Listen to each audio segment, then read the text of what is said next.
As you have probably noticed, um,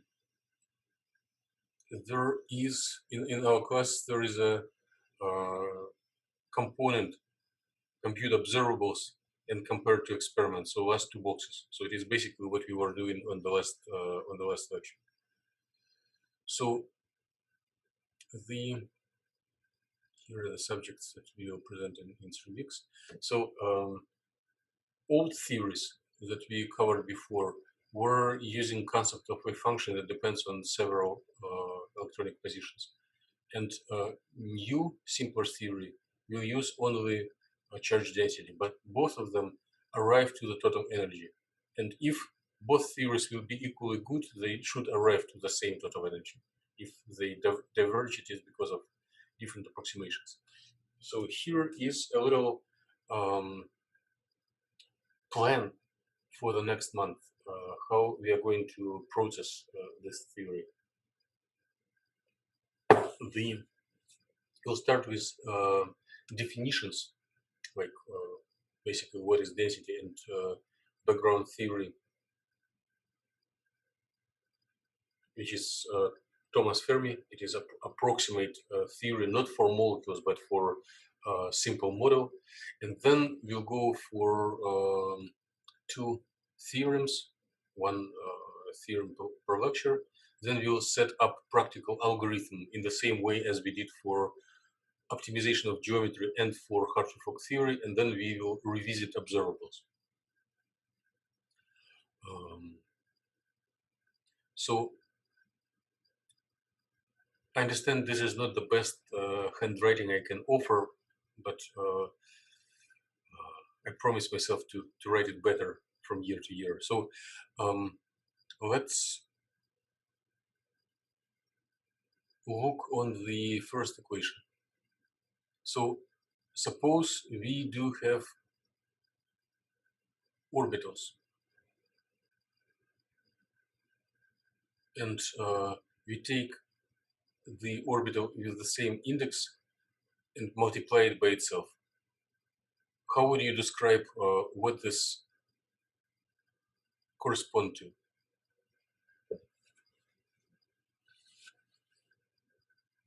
Lina?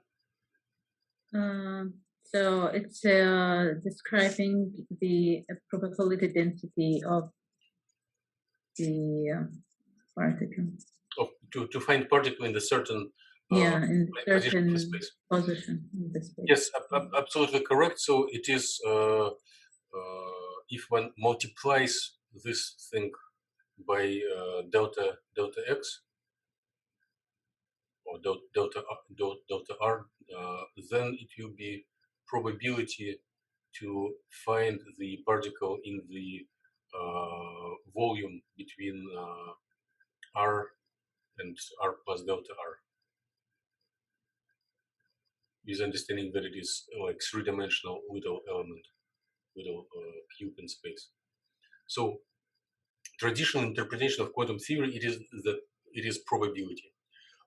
At the very first equation, we are updating our consideration, and we will tell that it is not probability, but it is density. In the following, and this statement was inducing objections of in the community for years. So let's imagine that electron is not a wave of probability, but it is like a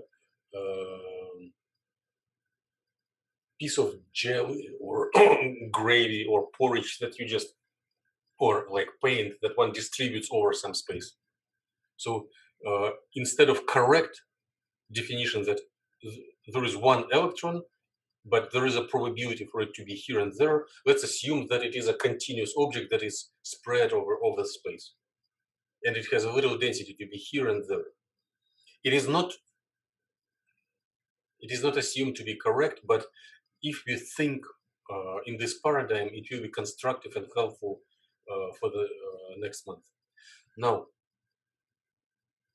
if we integrate, so it is interpreted in the correct way as probability, but now we speak that it is density of the electron, or density distribution. So if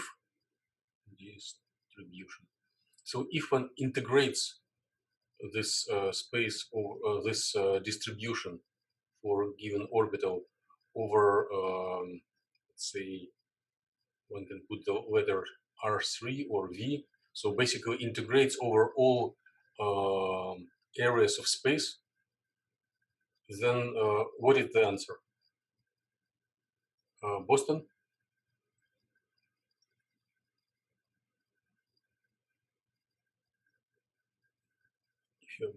So it'll be 1. Sorry, I've seen it. That's okay. Why it is 1? Because if you integrate over all areas of space, you have to have, well, if you're looking at in the probability sense, it has to be somewhere in space. So okay. So if you speak about 1 electron, and if you look over overall probability, it will be somewhere. Yes. Yeah. Good. Okay. Now, suppose that we have so many orbitals. Let me write in 2. Okay, we have number of orbitals equals, and here is there a little ambiguity, but to be correct, one should say 2 homos. 2 number of, like if homo is whatever 32, the number of electrons will be 64, as in our lab. So let's develop such density distribution or probability distribution for all orbitals, for each orbital from 1 to the last one, and maybe place factor 2 in front of each of them because we have 2 electrons per orbital. So if integral of each individual density equals 1, and we add together densities for all orbitals, for all occupied orbitals, then what will be the integral of such total density over the whole space? K. Please try to tell what you see. I don't get it. Okay, so at which point you feel discomfort? So first equation, is it okay? Yeah, it's a density distribution function. Okay, second, is it okay? No.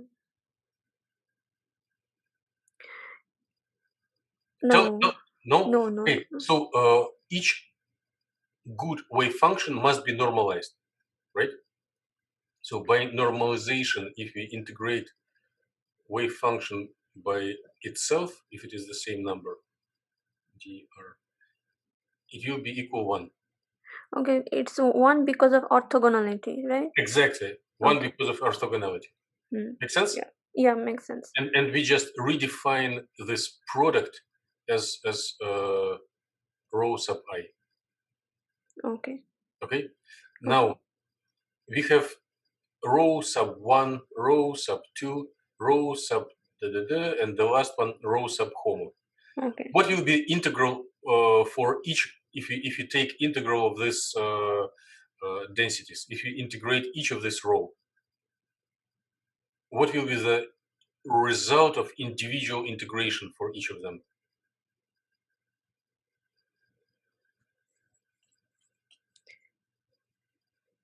So we need to sum up the all density. Yes.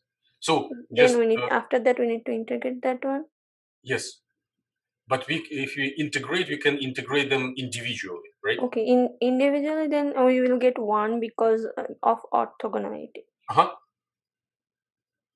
And if we do it for each orbital, then we will need to add together 1 plus 1 plus 1.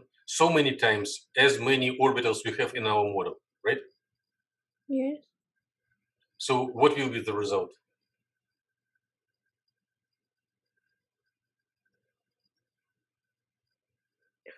You show 2 HOMO?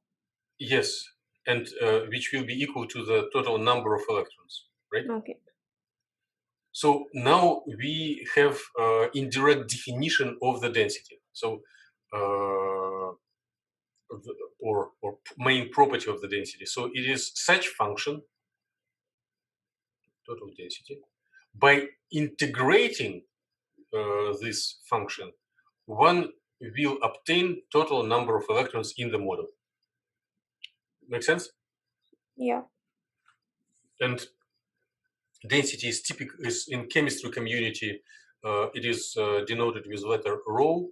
In physics community is often referred to by letter n lowercase. Just if you read paper, you can say whether paper is written by a person employed in physics department or chemistry department by notations. And total number of electrons is often in capital. So the community often uses rectangular brackets as a symbol of this integration. And this rectangular brackets means that total number of electrons is a functional of the density. So let me try someone else. Lola, would you share your expectations? What does the word functional mean? Just based on what we discussed now.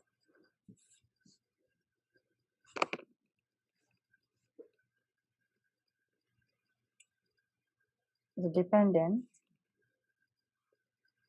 Dependence, yes. But what is the difference between function and functional? Why we use this additional 2 letters AL at the end?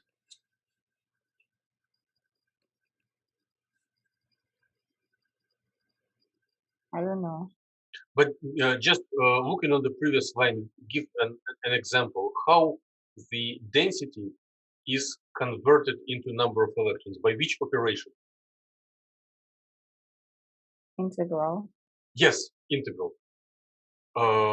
So we start with a function and we get a number at the output, right? Yeah. Okay, and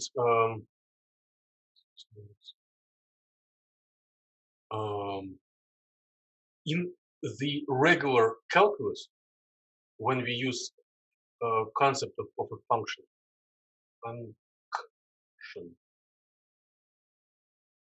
we typically, when we, for example, analyze experimental data and use Excel tables, we typically have x and y. We have argument and a function. And for each value of the argument, which is number, we have corresponding value of a function. So for x1, we get y1. For x2, we get y2. Correct? Yeah. Okay. And here we see a little difference.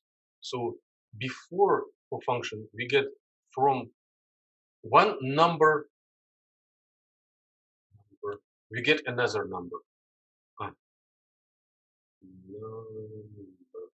And here we start already with a function, and as a result, we get a number.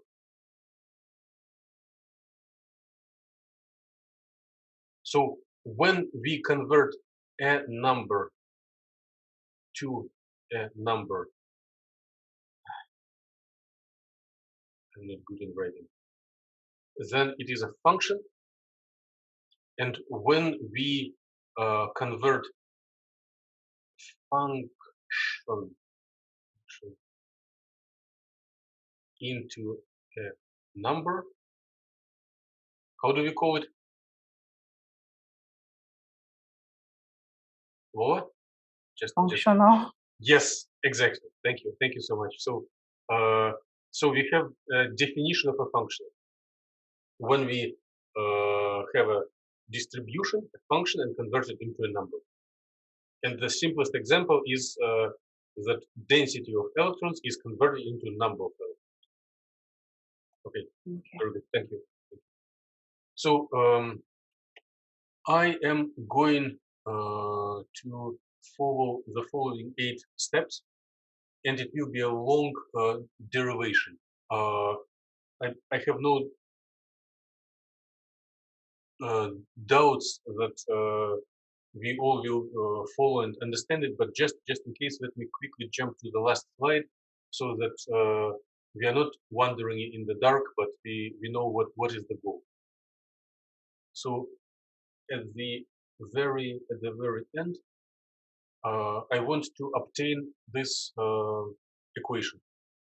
So I want to obtain total energy as a functional of the density. And the answer that it will be integral of total density in the certain power over the whole space. So it will be not for a molecule. It will be for a specific molecule, for a universe that has no atoms, only electrons. But it is an important intellectual step towards developing practical density functional theory for our materials, computational modeling of materials. So, and I think we have about half an hour or about 30 slides, so a slide per minute in my pace. So all efforts that I will commit will be directed towards obtaining this equation. And philosophy is that at least in some simple examples, one can avoid solving multi-electron Schrödinger equation. One can avoid computing Coulomb exchange. One can just integrate the density, which looks like a magic. It is a dramatic speed up, if it is possible at all. Okay. So and here is the plan. So the model that we will consider today will be an artificial universe, a universe which does not have positive ions, it has only negative electrons. And there is an additional approximation that if you are a serious scientist, you will be laughing at. So it will be a universe where electrons do not interact with each other.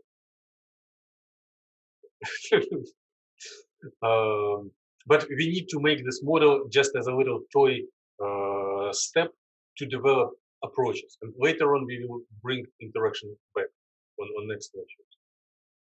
So what do I need from my previous life or from background science and in quantum theory? I need high school geometry in the sense of how to find a volume of a sphere. So do not tell it to me right now, but start thinking about it and maybe write on your scratch paper. So volume of a sphere. If you remember this equation, you will feel very comfortable today. Another thing, from the basic level quantum theory, we will need concept of particle in the box. I will quickly revisit it.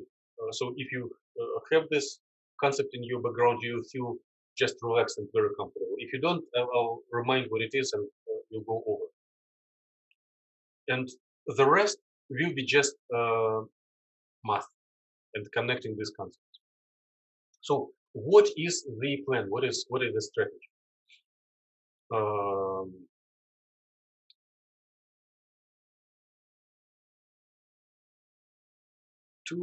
about 2,000 years ago, one of the strongest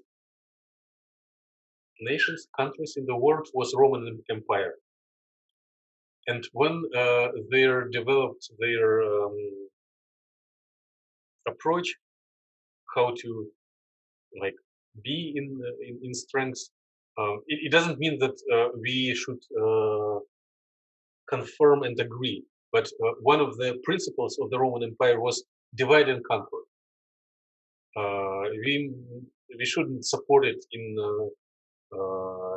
diplomacy and interaction between states, but if we take this principle as a approach to analyze different pieces of knowledge, then is nothing wrong with it, because small pieces are easier to understand than bigger pieces. So let's apply divide and conquer approach to this universe that contains of non-interacting electrons. And this principle is symbolized in these little boxes. So I will try to chop the universe on boxes. So supposing that or little cages, like if one goes to supermarket to buy eggs, typically it writes cage-free chicken were source of this eggs. So now we go back. We have universe with cages. So equal boxes, cubes, and we will assume that electrons, since they do not interact, since they move as they want, statistically they will distribute equivalently over each of these boxes. And now I'm going to focus on individual box and explore properties of the electrons inside the box, and then extrapolate property of one box onto the overall universe. So if the size of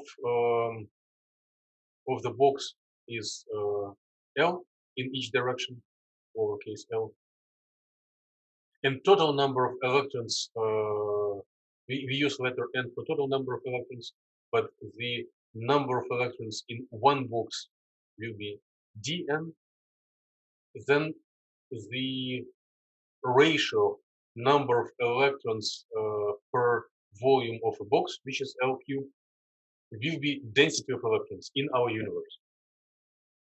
So this one is like in middle school or beginning of high school physics, Archimedes law, right?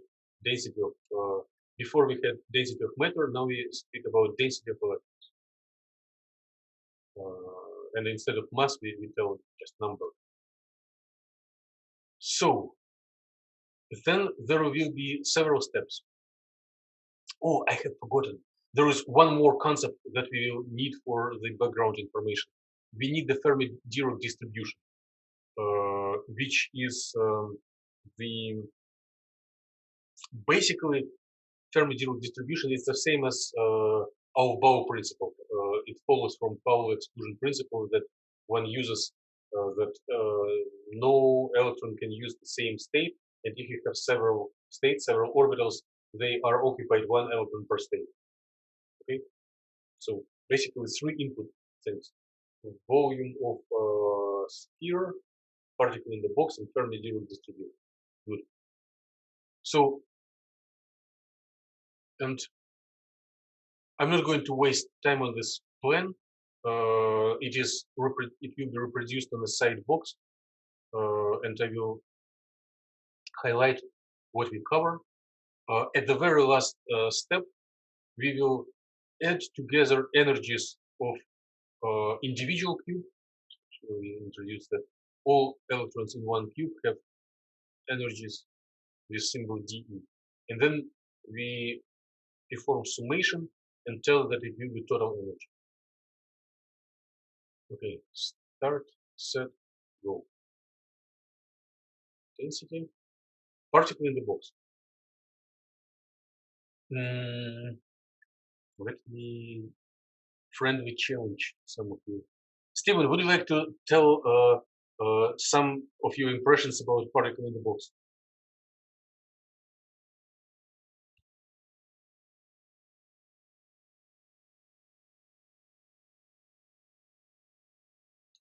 trying to think of something worthwhile to say.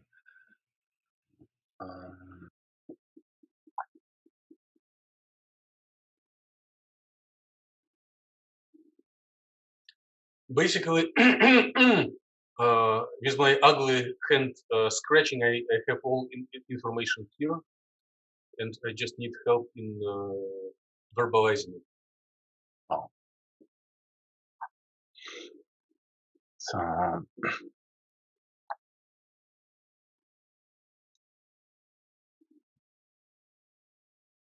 well, what's most interesting to me about it is sort of the similarities to musical harmonics. Uh-huh. That if you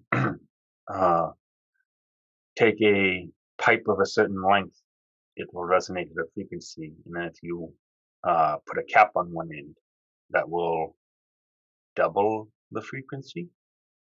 Yes. It's not really related, but it's just it is related, but it will change the frequency. I wouldn't say double. The law is more complicated, and it is exactly the point that I want us to cover before we go forward. So,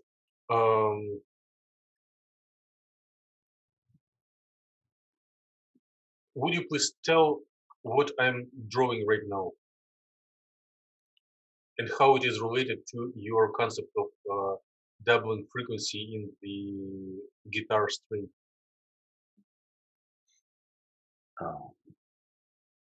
There would be quantized energy levels. Okay, okay. And can you navigate which equation in this page corresponds to values of these energies?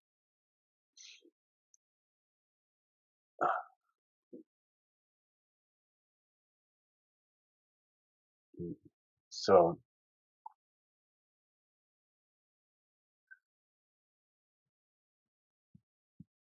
the bottom one, the H2 over ml squared r squared, would be the general form.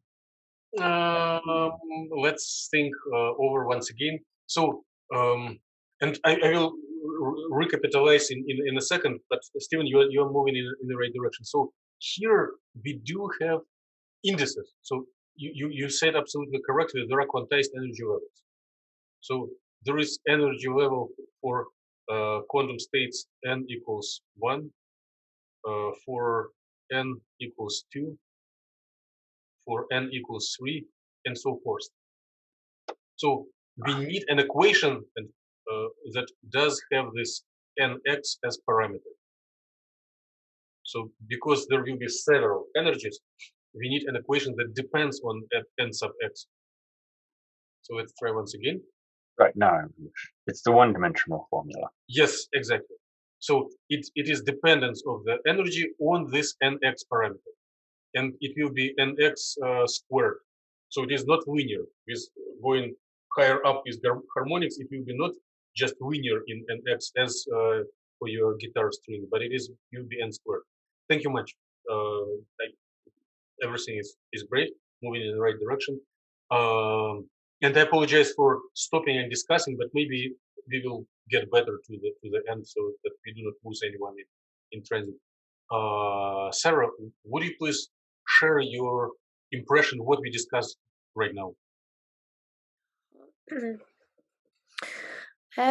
We were talking about the quantum states and the related energies for the electrons, I think, and the figure in the left hand shows the each energy correspond to each quantum state. For example, quantum state number 1, number 2, or 3.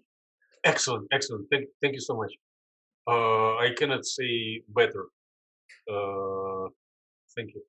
So the starting point for particle in the box that one assumes that the electron is allowed to exist only in the range from 0 to L.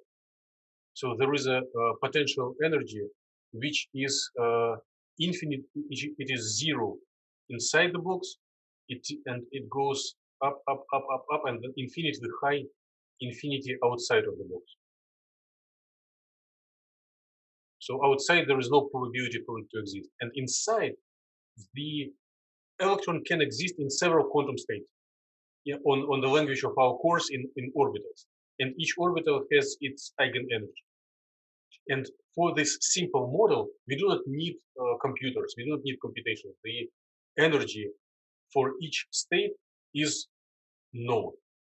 And I'll skip the derivation, but it is quite simple. It is one of the few problems that can be derived. So basically, energy of each of these orbitals is quantum number squared, and then there are some additional constants like Planck constant, mass of electron, and size of the box. The smaller the box, the bigger offset of energy. The larger the box, the smaller offset of energy. So please give me a sign if we are good on this. If anyone disagrees, let me know. Okay. So I do not see anyone disagreeing. Okay, now our space is three-dimensional and our artificial universe is three-dimensional. If our box is not one-dimensional but three-dimensional, then this equation will have three independent quantum numbers corresponding to motion in x, y, and z, and then the previous equation will be updated, so it will be square of each of these quantum numbers. Okay? So energies will have three indices, and depending on the values of this index, we know the energy of the state. Now, the equation that Stephen pointed out first. Whom I didn't ask? Oh, I will talk myself. Otherwise, I will not have right to receive salary from university if I do not speak. So, the three independent variables squared added together.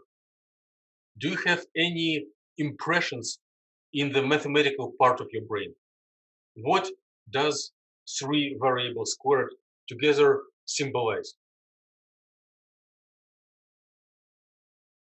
Just think, or just glance through the slide. It's already written here.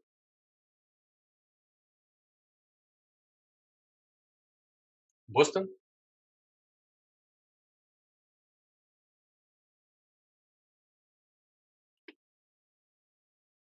Do not hesitate, just share impressions. Like in high school, when we had three coordinates, x, y, and z. I'm muted again. A vector squared. It is a, okay, it's length of a vector, but if we write an equation that x squared plus y squared plus z squared equals some constant, for example, r squared. Does it correspond to any geometrical figure? Triangle. Sphere. Yes, Yeah. Sarah, you Yeah. won. You won. Boston, sorry. Boston, if it will be x plus y plus z, it will be like a plane. But if it is squared, it is a sphere. Correct. Yeah. Congratulations, Sarah. So it will be a sphere. I'm not good. I can only show an example of here. Okay, a sphere. So, and let's do an intellectual step forward. In high school, we were thinking about spheres in the realistic Cartesian space. Now let's think about spheres in the space of indices, in the space of quantum numbers. So we have space where we have nx and y and z as independent variable, and we think that it is our space. So we consider the not actual space, but just space filled with the values of quantum numbers. And let's put our brain into the space and try to draw a sphere there. Okay?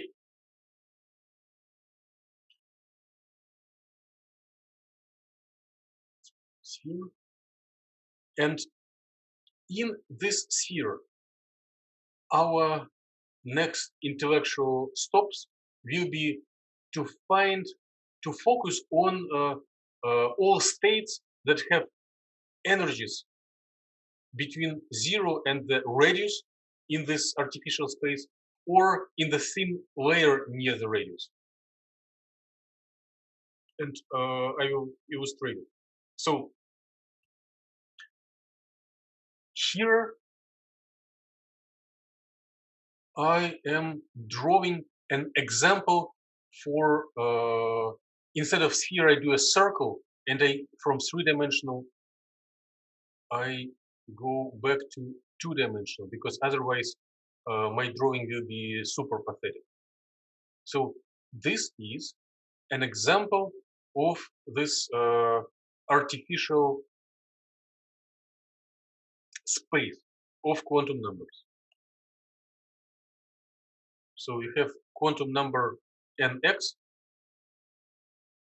and quantum number ny, and they have values 1, 2, 3, and so forth, and here 1, 2, 3, and so forth, right? So quantum numbers are discrete. So this space is not continuous; it's just set of points.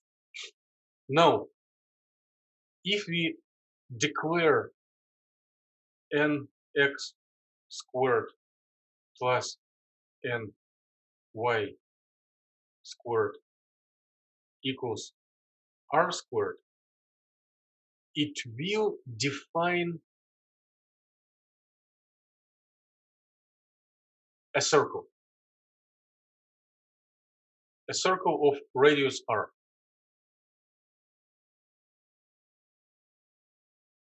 Okay, so I'm confident that Sarah agrees with it for sure. And if we can also consider as another circle of a little bit bigger radius, r plus delta r. Now, I formulate a problem for myself. If I know the radius, can I count number of these dots inside the sphere?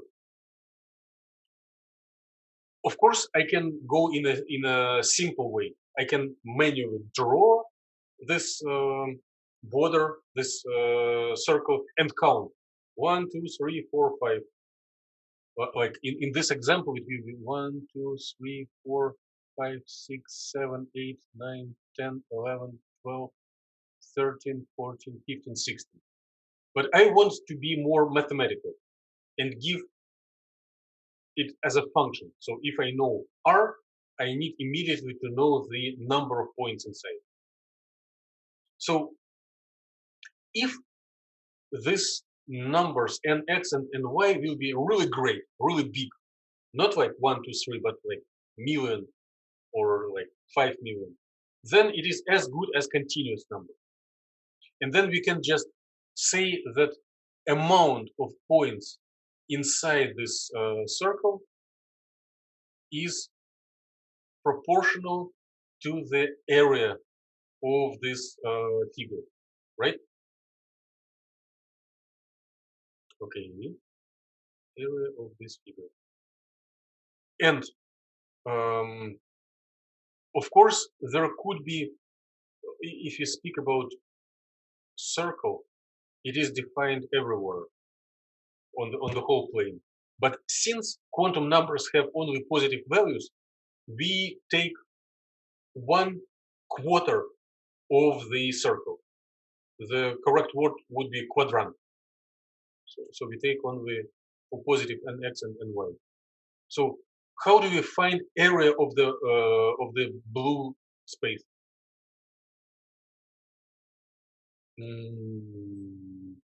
Kea, would you please help us? Area of the blue line. Not line, the area, the one. Like what is the area of a circle with a radius r? Pi r square. Correct. Or circle. But Yeah, for this one is pi r squared. Correct. For circle, yes. And here we put one fourth, right? Yeah. Thank you. Thank you so much. Correct. So if we need a number of states in this little layer, then we need just to differentiate this area, the equation for area. And if you want to extrapolate this equation for three-dimensional case, which I'm just not able to draw, then the amount of states will be, so here is what we should remember from our high school.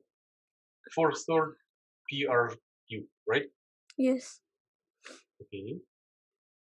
And if I need to find amount of states inside this black, inside this area, then it will be a derivative of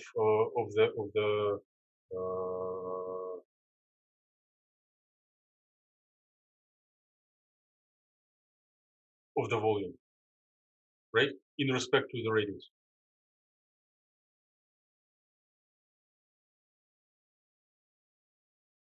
So it will be, if you take derivative of r cubed, we have 3 r squared.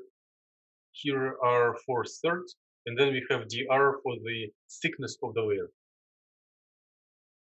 Okay, would you approve this? Or should I speak more about it? Yes, it's okay. Okay. Please give me signs if it is okay, or should I speak a little bit more about it?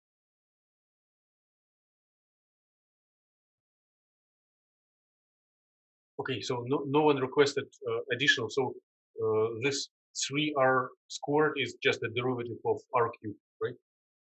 So by now we do know the number of states that give radius in this space, give certain radius in this space. So can we combine, can we return from the parameter of this radius, which is not very well defined, to the parameter of energy? Can we speak about energy instead of this radius? So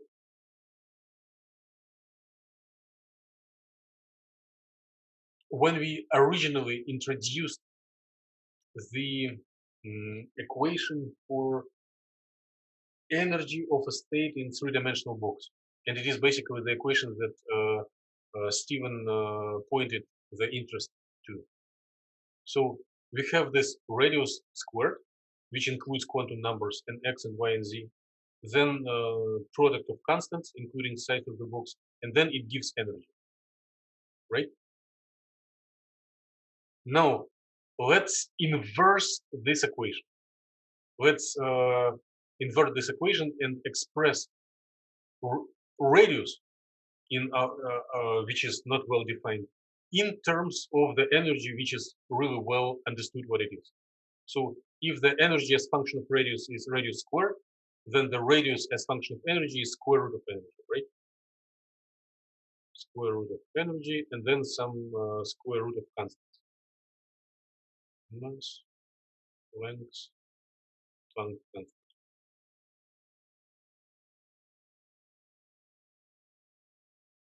So I'm going to combine this recent finding with our equation for number of states inside a certain radius. So I'm just plugging this R into this equation. And laziness is not good for everyone, but good for me. I think everyone thinks this way. So let's save time and forget about constant and this mass, length, Planck constant. Let's just get the main thing. So if you have a square root in the power 3, then it will be energy into power 2/3, right?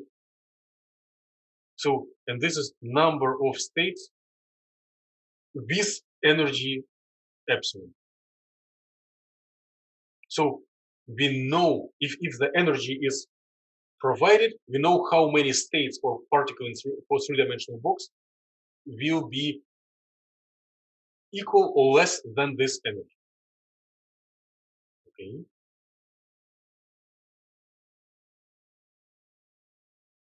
Now, let me count how many states will be in the thin layer on the surface of this sphere. So instead of derivative over radius, I can do derivative over energy, right? And derivative of the e to the power 3 halves. After taking derivative, we will have energy to power 1/2, right? By the way, this one was number of states. And derivative of number of states in respect to energy is density of state. So it relates to the practical things that we do in the class. So we do have number of states on a sphere, on a surface of a sphere, right? And this density number of states on the surface or density of states is square root of energy. So for three-dimensional object. Good. Now,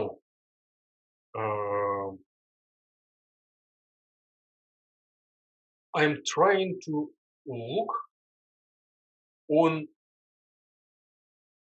all possible energies starting from the zero. So I'm imagining like a core part of the sphere, then a little bigger sphere, a little bigger sphere, a little bigger sphere, and expanding. And then for each of these shells, I know how many states are there. Now, as I go to bigger and bigger energy, I ask myself whether this state of a certain energy will be populated, will be occupied or not. Because we know our Bohr principle, because we know that there is a certain number of electrons in the system. And we know that electrons tend to take only the lowest state.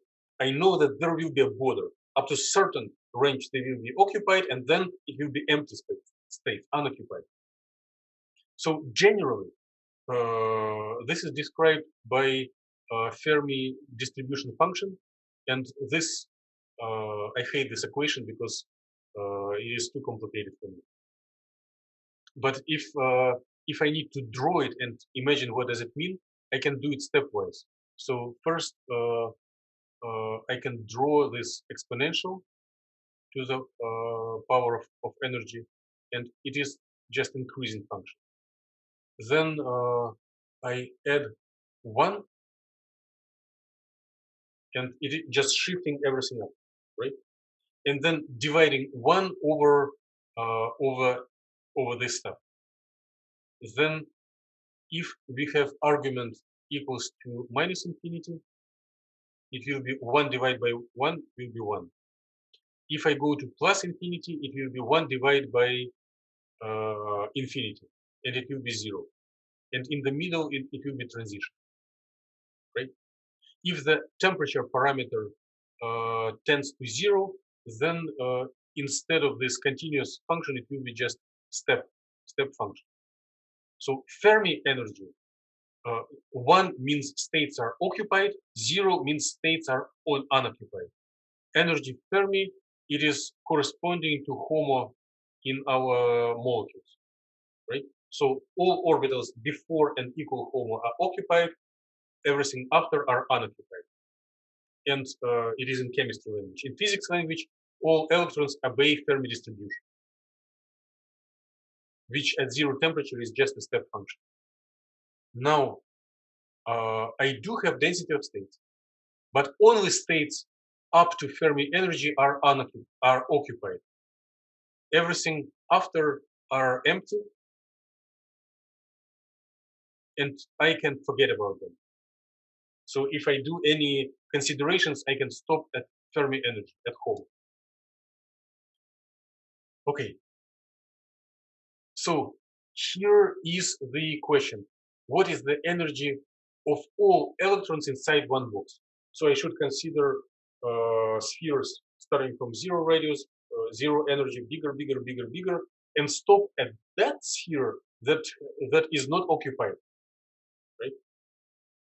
So if I speak at the language of distributions, I need to multiply this density of states, DOS, or D by capital over energy, which we know it's square root of energy. Then times Fermi distribution, which is either 0 or 1, depending on energy, times energy, right? Standard way. I multiply distribution times value times observable. And if I integrate, it will be total energy. So here is a little mathematical exercise.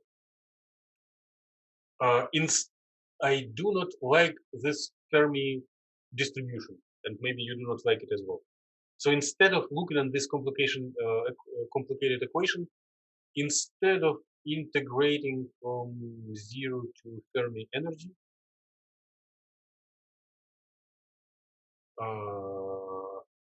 Fermi, I am going to integrate only until Fermi energy, right? Because after it will give 0 contributions, and then I need just to multiply this density of states times energy. So basically, my mathematical problem is energy times square root of energy integrate over energy. Make sense? So we basically integrate e to the power 3/2 over energy. And integration lifts up the power by 1.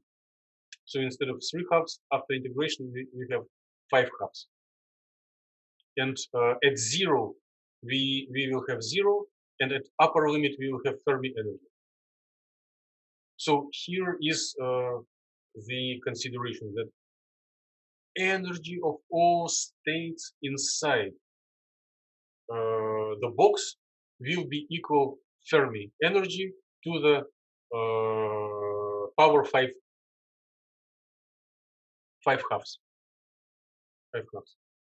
Okay, and I'll speed up. I'll be finished quite quick. We covered main stuff. Now, I want to repeat the same consideration for number of electrons inside the box. And you will see why I need it in shortly. So if I need just number of electrons inside the box, I do not have energy here. I just multiply density of states times Fermi distribution over energy. And I do the same trick. I remove Fermi distribution and just perform integration until the certain limit, right? So, and which will give number of electrons. So I integrate this density of states, which is energy to the power 1/2, from 0 to Fermi energy.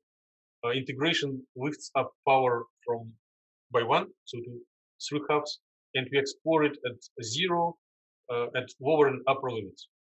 At 0 it will be 0, at upper limits Fermi energy power 3/2. Now we do have energy as total energy of all electrons as function of Fermi energy, and we have number of electrons as function of Fermi energy. But our original goal was to express everything as function of number of electrons or density. So I want to invert this dependence and express Fermi energy as function of number of electrons.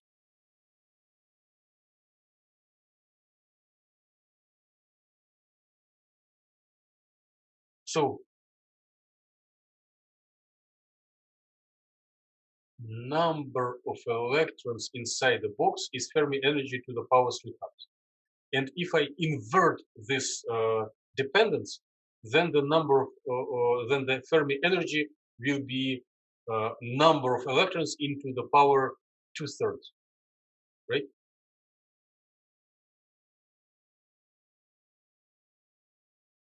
So the Fermi energy is number of electrons in power 2/3. And then I want to plug it into expression for all electrons inside. So I take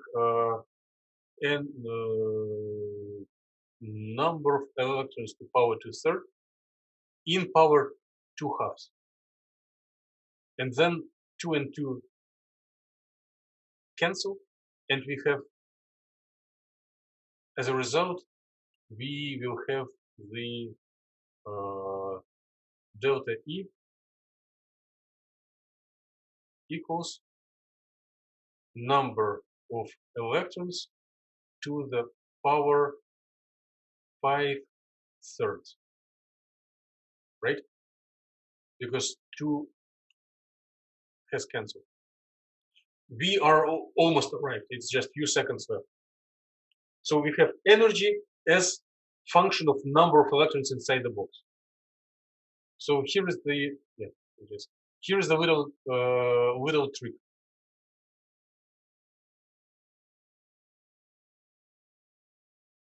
If we have delta n, which is red here, and we multiply and divide it by volume, then in the circle here we will have density. So we have density multiplied by volume. So if you know function of number, we also have function of density. So we have submit the volume inside this 5/3 equation, and as a price we will have volume in the 5/3 outside of this bracket. But since we are arranging this theory to our comfort, we can just insert this volume into power 5/3 into constant. Just redefine the constant that it will include the size of the box. It is not an integration variable. And if you do this trick, then it will be a new constant here, and density of electrons to the power 5/3 outside as an only important factor. So in each box, energy of all electrons will be density of electrons to the power 5/3. And the only thing left is to make a summation over all boxes. So we take make summation of this 5/3 over all boxes in space. And if the boxes are really small, we replace summation by integration. So constants that include mass of electrons, size of the box, Planck constant, are all inserted in this Fermi, C sub F Fermi constant, which let Fermi compute it. It's not our task for today. But the main answer is by performing three-dimensional integration of the density to the power of 5/3, we are arriving to the total energy of all electrons in the universe. And this is very unpractical because this universe doesn't have ions. But with few additional efforts, we will redo such thing for the actual work with molecules and materials.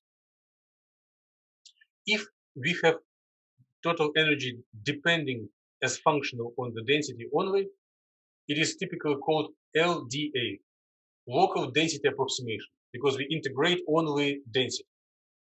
In practical examples, typically one also integrates derivative of density, and then or gradient of density.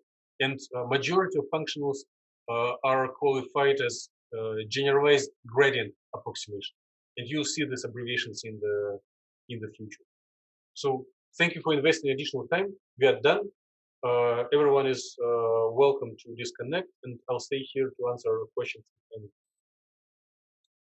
Thanks, Dr. Killen. Thank you. Thank you. Yeah, have a nice break, everyone. Bye. Oh, nice. Have a nice break, everyone. Thank you. Have a nice day. Goodbye. Goodbye, sir.